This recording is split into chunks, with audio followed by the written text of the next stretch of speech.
বিয়ের আসরে ভাইকে না দেখে অনামিকা বিষ খেয়ে ফেলে। বরপক্ষ আসার আগ মুহূর্তে এমন একটি কাজ করবে কেউ ভাবেনি। সবাই অনামিকাকে নিয়ে কান্নাকাটি করতে লাগলো। অনেকের মুখে অনেক কথা, কেউ বলছে প্রেমিকের জন্য, আবার কেউ বলছে এই বিয়েতে তার মত ছিল না। সবার ধারণাটা ছিল ভুল। সে বিষ প্রেমিকের জন্য খায়নি, তার ভাইয়ের জন্য খেয়েছে। হসপিটালের সামনে দাঁড়িয়ে আছে অনামিকার বাবা মা। বাবা বলল, কেন এমনটা করলো আমার মেয়ে? সব তোমার বদমাস খুনি ছেলেটার জন্য হয়েছে। এই ছেলেটা জেল থেকে এসেছে শুনেই মেয়ে আমার বায়না ধরেছে। মা বলল, কি করব বলতো? অনামিকা তোর ভাইকে না দেখলে বিয়েই করবে না। মানুষের এত কথার জবাব কি দিব?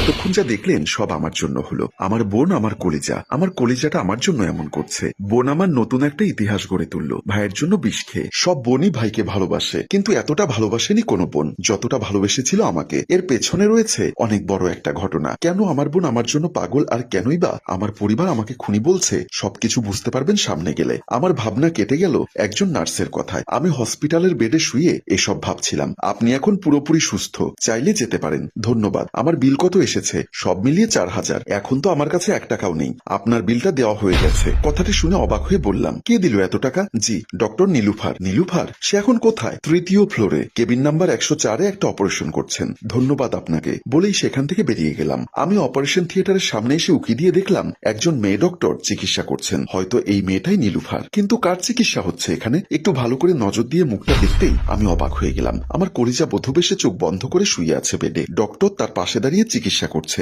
তখন চোখ পড়ল পাশে। আমার মা বাহিরে দাঁড়িয়ে টেনশন করছে আর কাঁদছে। আমি তড়িঘড়ি করে ওনাদের সামনে গেলাম। পাশে গিয়ে মাকে বললাম, মা কি হয়েছে আমার বোনের? মা আমার কথা শুনে মুখ তুলে কাঁদতে কাঁদতে বললেন, বাবা তোর বোন বিষ পান করেছে। মায়ের কথা শুনতেই দুপা পেছনে চলে গেলাম। আরে না, চলে যায়নি, কেউ একজন ধাক্কা দিয়েছে আমাকে। ঘুরে তাকাতেই ঠাস করে একটা চড় মারল ফাহিমা আপু। এবার খুশি তো তুই? আমি কোনো কথা বললাম না। বলবই বাকি, কিছুই মাথায় আসছে না। আপু বলল, তোর জন্যই আজ আমার বোন বধূ বেশে মৃত্যু সজ্জায় আছে। আপু, বোন শুধু তোমার একার নয়, অনামিকা আমারও বোন। আর হ্যাঁ, সবাই কান খুলে শুনে রাখো, অনামিকা এই পরিবারের সদস্য। এর আগে সে আমার বোন। তখনই ডাক্তার নীলুফার এসে বলল, ফাহিমা আপু, এই লুচ্চা বেটা এখানে কি করছে? আমি নীলুফারকে দেখেই একদম অবাক। আরে এ তো সেই মেয়ে যে আমাকে রাস্তায় মানুষদের দিয়ে গণধুলাই দিয়েছিল। মা চোখ লাল করে বলল, নীলুফার মুখ সামলে কথা বলো। কাকে তুমি কি বলছো? আপু বলল, যাকে যা বলা উচিত তাকে তাই বলছি মা। নীলুফার বলল, আন্টি আপনি যান অনামিকার কাছে, সে এখন সুস্থ আছে। তারা সবাই ভেতরে চলে যায়। এখানে কি চাস? তুমি কি আমাকে চিনতে পারছো? হ্যাঁ, খুব ভালো করেই চিনি। আমার ভেতরে একটু হলেও মানবতা আছে,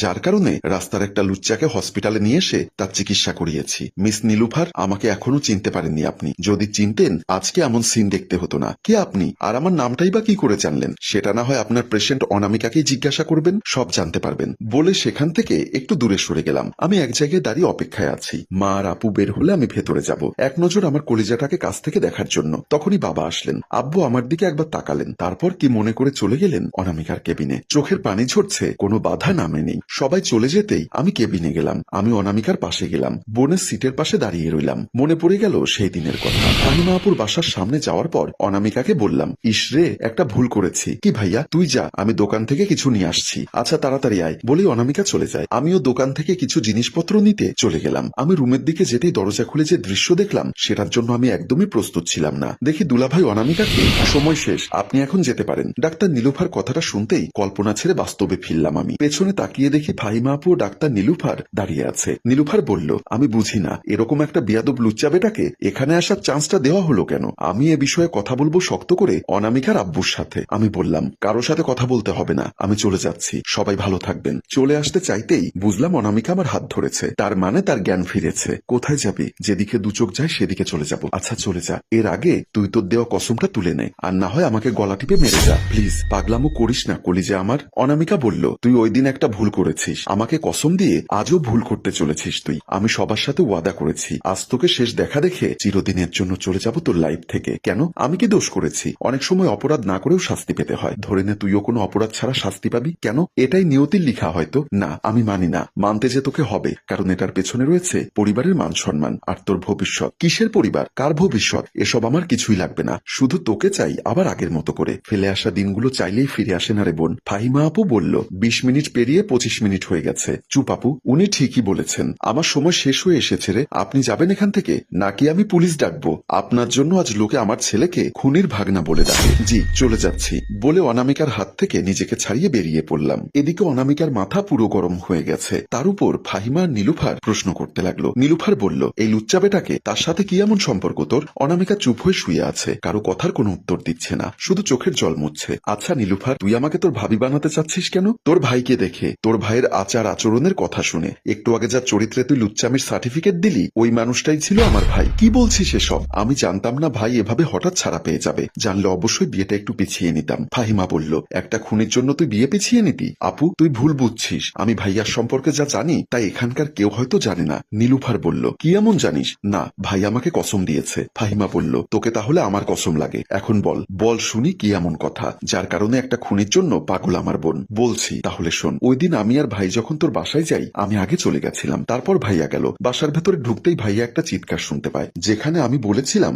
ছেড়ে দিন আমাকে প্লিজ, কেউ আছো, আমাকে বাঁচাও। আওয়াজ পেয়ে ভাইয়া দৌড়ে রুমের দিকে যায়। তোর বেডরুমের সামনে যেতেই ভাইয়া শুনতে পেল দুলাভাই বলছে, এখানে কেউ নেই তোকে বাঁচানোর জন্য, তোর উপর আমারও একটু আধটু অধিকার আছে। ইসলাম ভাই জানতেন না যে আমি একা আসিনি, ভাইয়াও এসেছে। তখনই ভাইয়া বেডরুমের দরজা একটু ফাঁকা করে দেখলো বন্য পশুর মতো দুলাভাই তার কলিজার বোনের উপর আক্রমণ করছে। দুলাভাই তার উপস্থিতি টের পাবার আগেই চালাকি করে পড়ে থাকা অনামিকার ওন্না নিয়ে দুলাভাইয়ের গলায় পেঁচিয়ে দিল, আর রাগের মাথায় সেটাকে সিলিং এ ঝুলিয়ে দিল এক টান। মুহূর্তের ভেতর দুলাভাইয়ের দানবের মতো দেহটা লটকে গেল শূন্যে। অনামিকা নিজেকে গুছিয়ে বিছানার এক কোনায় বসে দুই হাঁটু এক করে কাঁদতে লাগলো। তখন ভাইয়া বলল, তুই বাড়ি চলে যা। অনামিকা একদম চুপ করে আছে। যা বলছি। অনামিকা কেঁপে উঠল ভয়ে। যখন সে রুম থেকে বেরিয়ে যাবে তখন ভাইয়া আবার বলল, তোকে আমার কসম দিলাম, এখানে যা হয়েছে কাউকে কিচ্ছু বলবি না, আমি যা বলবো সেটাকেই সবার সামনে এবং নিজের কাছে সত্য মনে করবি। অনামিকা মাথা নাড়িয়ে হ্যাঁ বলে কাঁদতে কাঁদতে বাহিরে চলে গেল। এদিকে ফাহিমা যখন বাহির থেকে ফিরলেন, তিনি দেখলেন অনামিকা দরজার পাশের দেওয়ালে হেলান দিয়ে বসে বসে কাঁদছে। কি রে, তুই কখন এলি, আর এখানে বসে কাঁদছিস কেন?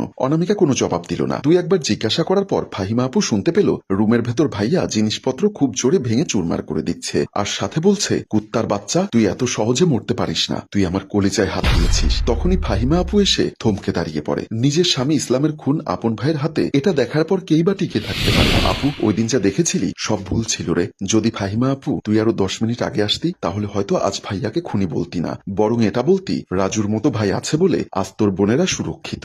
আপু জানো ভাই কেন আমাকে কসম দিয়েছিল? আপুর চোখে শুধু জল দেখা যাচ্ছে, মুখে কোনো কথা নেই। তুমি বলেছিলে না আপু, লোকে তোমার ছেলেকে খুনির ভাগনা বলবে? ভাই আমাকে এজন্য কসম দিয়েছিল যাতে লোকে তোমার ছেলেকে এটা না বলতে পারে যে সে একজন ধর্ষকের ছেলে, তার খালামণিকে ধর্ষণের চেষ্টা করায় তার মামা তার বাবাকে খুন করেছে। আপু শুধু কেঁদেই যাচ্ছে। সবাই বাসায় আসে, সবাই অনামিকার সব কথা শোনে। ফাহিমাও সব বুঝিয়ে বলে, আজ ভাইয়ার জন্য তোমার পরিবারের মান সম্মান ডুবে গেছে, তাই ভাই তোমাদের কাছে মৃত। আরে ভাইয়ের জন্য আজও এই পরিবারের মান সম্মান বেঁচে আছে। যদি ওই দিন সব সত্য কথা ভাই বলে দিত, তাহলে আজ কোথাও মুখ দেখাতে পারতে না কেউ। ভাবতেই অবাক লাগে ভাইয়ের ভেতর সেদিন এত বড় বোঝাটা কে দিল। মাত্র 17-18 বছর বয়সে ভাই নিজের কথা ভুলে গিয়ে ভেবেছিল আব্বু আম্মু আপু আমার মিজানের ভবিষ্যতের কথা। পুরো কথা শুধু অনামিকা একাই বলে যাচ্ছে, আর সবাই চুপ করে বসে আছে। কে কি বলবে? আজ যে সবাই অপরাধী, এখনো তোমরা আমাকে আমার কলিজার কাছ থেকে কি দূরে রাখতে চাও? ফাহিমা বলল, না বোন, আমিও চাই আমার ভাইটার কাছে যেতে। সে কোথায় গেছে? হয়তো এই শহর থেকে দূরে। বাবা তখন বলল, আমাকে কি চান্স দিবি একটু ওর কাছে ক্ষমা চাওয়ার? আগে ভাইকে খুঁজে বের করতে হবে তো।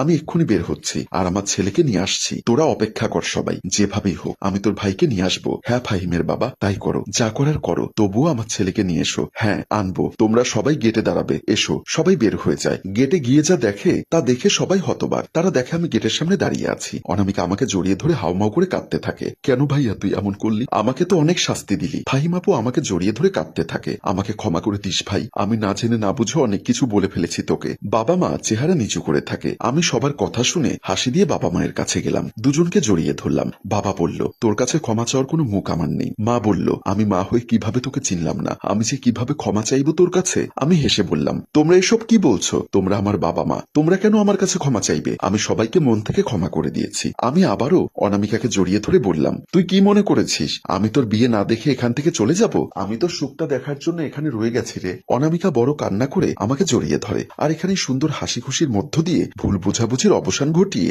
আমাদের গল্প শেষ হয়। সম্মানিত ভিউয়ার্স, কারো সম্পর্কে না জেনে যাচাই না করে অবিচার করবেন না, হয়তো এতে আপনার আপনজন বা অন্য কারো বড় সমস্যা হতে পারে, তাই সাবধান। গল্পটির ভাবনা ও পরিচালনায় হাসিম রাজু, চিত্রগ্রহণ শিহাব ও প্রযোজনায় মঞ্জুর মোর্শেদ মিউজিক প্লাস। গল্পটি ভালো লাগলে লাইক, কমেন্ট ও শেয়ার করে দিন। ধন্যবাদ।